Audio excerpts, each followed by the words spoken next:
हिंदू राष्ट्र भी होगा तो क्या उसमें कोई जज इतना डरपोक होगा कि बेल नहीं देगा? तब तो हमें ऐसा हिंदू राष्ट्र भी नहीं चाहिए। जो लोग हिंदू राष्ट्र की कल्पना में दिन रात खपाए बैठे हैं, मैं उन्हीं को बुलाकर पूछना चाहता हूं कि तुमने ऐसा हिंदू राष्ट्र क्यों चाहा कि जहां एक जज इंसाफ ना कर सके? तुमने ऐसा हिंदू राष्ट्र क्यों चाहा कि किसी अकेले को घेर कर मार दिया जाए? क्या तुमने इसके लिए हिंदू राष्ट्र चाहा? अगर आपको इतिहास में मौका मिला ये बनाने के लिए, तो क्या आपने ये उत्तम आदर्श प्रस्तुत किया कि आप गौतम अडानी को लेकर सवाल उठा तो आप बोल नहीं पाए? क्या आप हिंदू धर्म का ये कमजोर चेहरा देखना चाहते हैं? हर धर्म अपने अनुयायी को एक चरित्र देता है और वो चरित्र है, आप सिख धर्म में जाइए। सिख धर्म ने सिखों को क्या दिया है? सिख धर्म ने सिखों को एक चरित्र दिया है, कैरेक्टर दिया है। आप हो जाएं कुछ भी, गुरुद्वारे में जाकर लंगर के बाहर जूते साफ करने पड़ेंगे। वो अपनी मर्सिडीज से उतरकर जूते साफ करते हैं।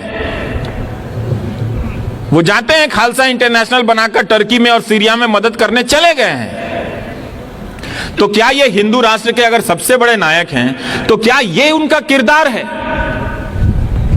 कि जब आरोप लगे तो आप जावेद अख्तर का डायलॉग चुरा कर बोलते हैं, जाओ पहले उसका साइन लेकर आओ? तो ये क्या किरदार?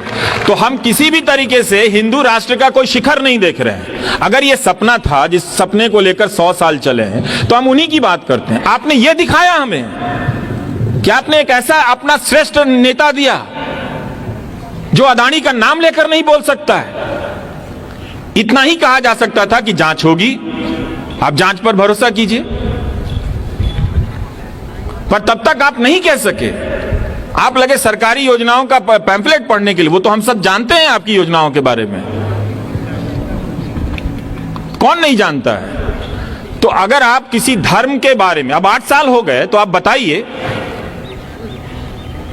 कि उस धर्म की संकल्पना के हिसाब से आपने क्या दिया?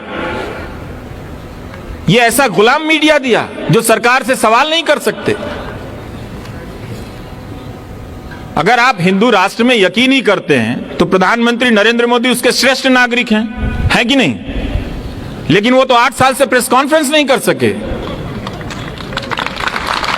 भाई हिंदू धर्म तो सबसे खुला धर्म है। आप कहीं से कोई आ जाइए, एक संप्रदाय बना लीजिए, एक देवता ले आइए, सब कहेंगे हमें स्वीकार है, ले आइए इनको भी। आप इससे बगावत करके कोई संप्रदाय बनाना चाहते हैं, बना लीजिए, वो भी स्वीकार है। वो चल रहा है इतने हजारों साल की परंपराओं से। इसी धर्म में, धर्म के आज दयानंद सरस्वती जी की जयंती मनाई जा रही है, शायद दिल्ली में रैलियां निकल रही हैं। लेकिन दयानंद सरस्वती जी तो बनारस चले गए थे शास्त्रार्थ करने, पुराणों को लेकर। उन्होंने कहा कि मूर्ति पूजा का कोई प्रावधान नहीं है, बाकायदा वो शास्त्रार्थ हुआ था। तो किसी ने उन्हें पत्थर तो नहीं मारे ना बनारस में? वो एक पार्क में गए, तमाम तरह के पंडित आए ये समझाने के लिए कि मूर्ति पूजा का प्रावधान है, ये कहते थे मूर्ति पूजा का प्रावधान नहीं। तो आप दयानंद सरस्वती की जयंती मना सकते हैं, पर दयानंद सरस्वती से दयानंद सरस्वती को मत छीनिए। आप धर्म के नाम पर यही कर रहे हैं। तो धर्म के नाम पर 8 साल में अभी तक आपने कोई भी ऐसा आदर्श स्वरूप स्थापित नहीं किया है।